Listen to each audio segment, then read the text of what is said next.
Audio Jungle.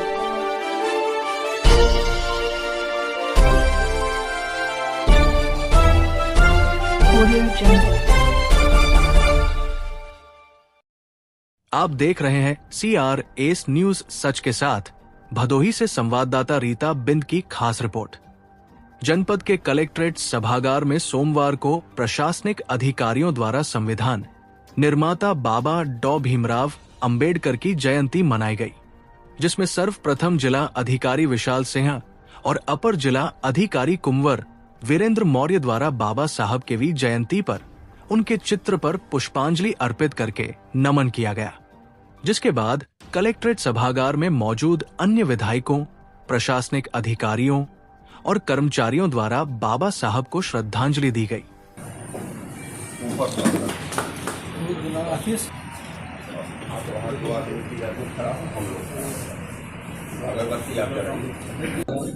पूरे विश्व में प्रतिष्ठित है। किस प्रकार से उनकी जो सोच थी, वो जो विजन था कि जो सबसे कमजोर कड़ी है समाज की, जो सामाजिक निवेदन को बढ़ावा दे सकती है, उसको कैसे मजबूत किया जाए। उनका पूरा जीवन, पूरा चिंतन, पूरा प्रयास इसी चीज के बारे में रहा। उन्होंने जैसा भी पूर्व वक्ताओं ने बताया कि उन्होंने मंदिर में सबकी उपलब्धता, सबकी एक्सेस होनी चाहिए, इसके लिए काम किया। पानी सबको उपलब्ध होना चाहिए, इसके लिए काम किया। अस्पृश्यता हटाने के लिए काम किया। तो पूरा जीवन उनका, पूरा चिंतन उनका सबसे कमजोर कड़ी को मजबूत करने में लगा रहा, क्योंकि वो ये बात समझते थे कि कोई भी समाज उतना ही मजबूत होता है जितना मजबूत उसका सबसे कमजोर व्यक्ति होता है। और उनका ये चिंतन, उनका ये विचार हमें अपने संविधान में भी देखने को मिलता है। संविधान की ड्राफ्टिंग कमेटी के रूप में भी उन्होंने संविधान में इस चीज का पूरा ध्यान रखा कि समाज का वो वर्ग जो इन्हीं कारणों से, एक पारंपरिक रूप से हजारों सालों से विभिन्न प्रकार की जो सामाजिक कुरीतियां हैं उनका शिकार होता आया है, उसको कैसे सशक्त किया जाए, कैसे उसको मुख्य धारा में जोड़ा जाए, कैसे उसका विकास हो, किस प्रकार से उससे हम ऐसा महसूस करा सकते हैं कि वो सुरक्षित है, उसके विकास की सारी संभावनाएं उसको उपलब्ध हों। और इन चीजों को उन्होंने संविधान में डाला और उन्हीं चीजों को फॉलो करते हुए आज के दिन में हमारी सरकारों ने क्रमशः, जो भी सरकारें आई और वर्तमान में इस पर बहुत अधिक प्रयास भी है, तरह तरह की ऐसी योजनाएं बनाई जाती हैं, तरह तरह की ऐसी स्कीम्स लागू की जाती हैं जिससे समाज का वो वर्ग जो शोषित वंचित रहा है उसको लाभान्वित किया जा सके, उसको विभिन्न प्रकार के सहयोग मिल सके, उसकी पढ़ाई में, शिक्षा में, उसकी नौकरी में, उसके रोजगार में, हर तरह की पूरी जो आवश्यकताएं उनको पूरा किया जा सके, ताकि वो समाज की मुख्य धारा से जुड़कर देश को और हमारे पूरे प्रदेश को विकास करने में जो उसका सहयोग है उसको सहयोग सरकार से मिले और उसका सहयोग सरकारों को मिले। तो ये एक अत्यंत महत्वपूर्ण दिन है और हमें ऐसे महापुरुषों के जीवन से सीखना चाहिए किस प्रकार से समाज को एक साथ जोड़कर रखना आवश्यक है, किस प्रकार से सबको सशक्त करना आवश्यक है, किस प्रकार से हम सबको जोड़कर, सबका साथ लेकर, सबको साथ लेकर ही विकास की यात्रा को पूरा कर सकते हैं। इन्हीं शब्दों के साथ मैं आप सबका एक बार पुनः बहुत बहुत धन्यवाद करता हूँ और आपको बधाई देता हूँ।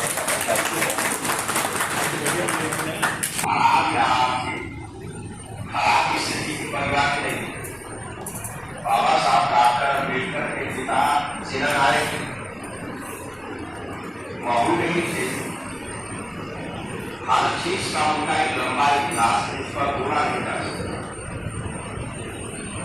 बहुत ज्यादा समय व्यतीत होता और अपने माता पिता की 14वीं सत्ता अगर अगुवाई एक रत्न के रूप बाबा साहब को मानो,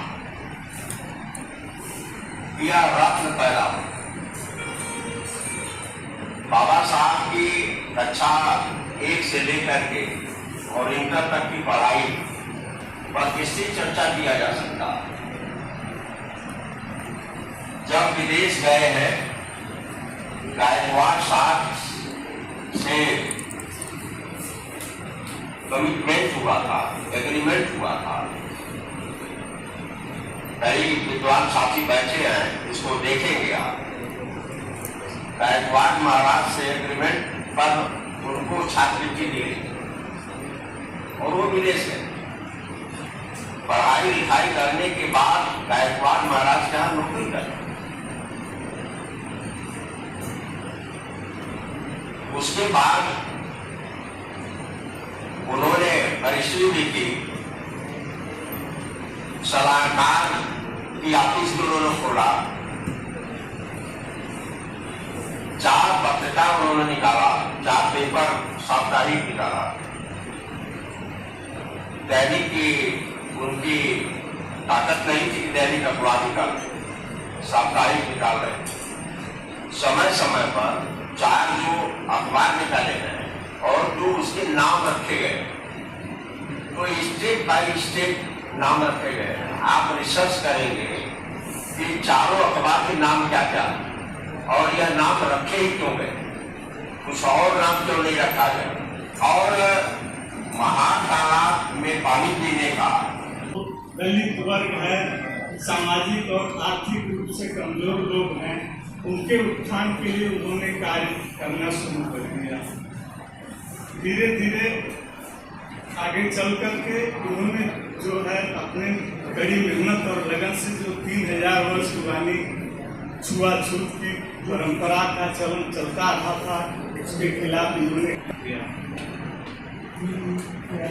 जब इनकी उदारता का एक उदाहरण आपको बताते हैं, जब थर्ड